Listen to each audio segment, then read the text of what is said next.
राजेश एक IT company में branch manager की जॉब करता था। एक दिन राजेश को ऑफिस से घर जाने के लिए लेट हो रहा था। सर्दी का मौसम होने के कारण रात भी जल्दी हो गई थी और ठंड भी बहुत जोरों से हो रही थी। रास्ते में चलते चलते राजेश को अचानक एक आवाज आती है, रुक जाओ। राजेश वहीं पर रुक गया और पीछे मुड़ के देखा, लेकिन पीछे कोई भी नहीं था। फिर से वही आवाज सुनाई दी, सामने देखो। जैसे ही राजेश ने सामने देखा तो उसे जमीन पर कुछ चमकती हुई चीज दिखाई दी। राजेश दौड़ के उस चीज के पास गया और देखा तो यह कोई साधारण चीज नहीं थी, बल्कि एक चमकता हुआ हीरा था। उसने वह हीरा अपने हाथ में ले लिया। उसकी चमक देखकर राजेश को बहुत खुश हुआ, लेकिन राजेश को कहाँ पता था यह कोई साधारण नहीं बल्कि एक मायावी हीरा है। अचानक उस हीरे में से आवाज आई, अगर तुम्हें और हीरे चाहिए तो इस जमीन को खोदो, इस जमीन के नीचे बहुत सारे हीरे मिलेंगे। राजेश खुश हो गया। उसने इस हीरो को अपनी जेब में डाला और जमीन खोदना शुरू कर दिया। करीबन 5 फुट जमीन खोदने के बाद अचानक राजेश डर के मारे चिल्लाने लगा। इसके कारण उसका संतुलन खो गया और जमीन पर गिर पड़ा, क्योंकि उस गड्ढे में से हीरे मोती नहीं बल्कि किसी इंसान का कटा हुआ सर मिला। अचानक वह सर हवा में उड़ने लगा और वह बोला, डरो मत, मैं तुम्हें कोई हानि नहीं पहुंचा, मैं तुम्हें बहुत सारे हीरे जवाहरात दूंगा।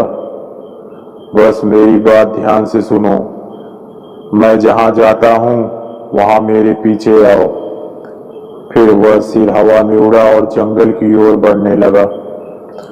करीबन 2 किलोमीटर चलने के बाद वह सिर रुक गया। राजेश भी रुक गया। फिर उस सिर ने राजेश से कहा, इस जमीन के भीतर बहुत सारे हीरे मोती और जवाहरात छुपे हुए हैं। इस जमीन पे खोद का काम शुरू करो। राजेश खुश हो गया और उस जमीन को खोदना शुरू कर दिया।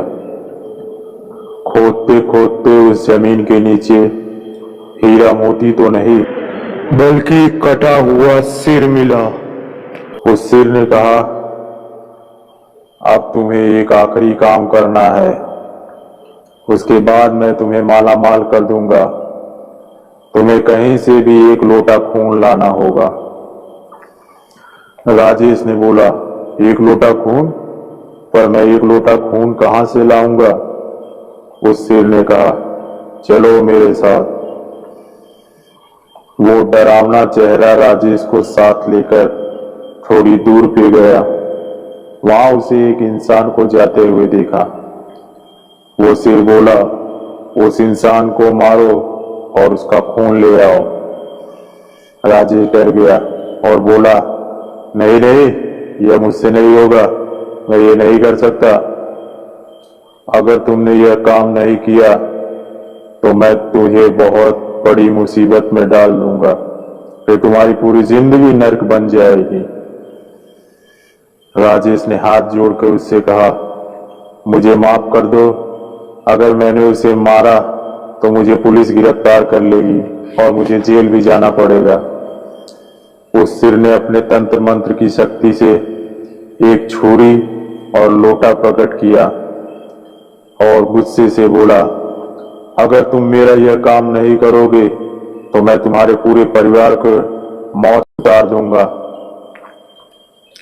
राजेश ने मजबूरी में आकर उस आदमी को मार डाला और उसका खून लेकर उस सिर के पास गया। वह सिर खून को देखकर बहुत खुश हुआ और बोला, यह खून मेरे शरीर पे डाल दे। उस सिर के कहने पर राजेश ने खून को उसके सिर पर डाल दिया। फिर कुछ ही देर में वो कटा हुआ सिर उस शरीर पर जुड़ गया। यह सब देखकर राजेश की हालत अब और खराब होने लगी। वो उस भूत को देखकर काफी डर गया। जैसे ही वो भूत जिंदा हुआ तो जोर जोर से हंसने लगा और डरावनी आवाज में बोला, तुमने बहुत बड़ी गलती कर दी, तुम्हें मुझे फिर से जिंदा कर दिया। अब मैं सिर्फ तुम्हें ही नहीं बल्कि इस पूरे शहर को मौत के घाट उतार दूंगा। डर के मारे राजेश के मुंह से आवाज भी नहीं निकल रही थी। वह अपने जान बचाने के लिए वहां से दौड़ा, लेकिन उस भूत ने छलांग लगाकर राजेश को जमीन पे गिरा दिया और बोला, मुझे बहुत भूख लगी है, अब मैं तुम्हारा मांस खाऊंगा। जैसे ही उस भूत ने मांस खाने के लिए आगे बढ़ा कि तुरंत ही उसका सिर धड़ से अलग हो गया। राजेश समझ नहीं पाया कि आखिर यह चमत्कार कैसे हुआ। जब राजेश ने पीछे मुड़कर देखा तो एक अघोरी बाबा खड़े थे। उस अघोरी बाबा ने कहा, जब तुम उस आदमी को मारकर उसका खून ले जा रहे थे तभी मैंने देख लिया था और समझ गया कि कुछ तो बुरा होने वाला है, इसलिए मैं तुम्हारे पीछे पीछे यहाँ तक चला आया और मैंने अपने मंत्र की शक्ति से उस भूत को भी फिर से मार दिया।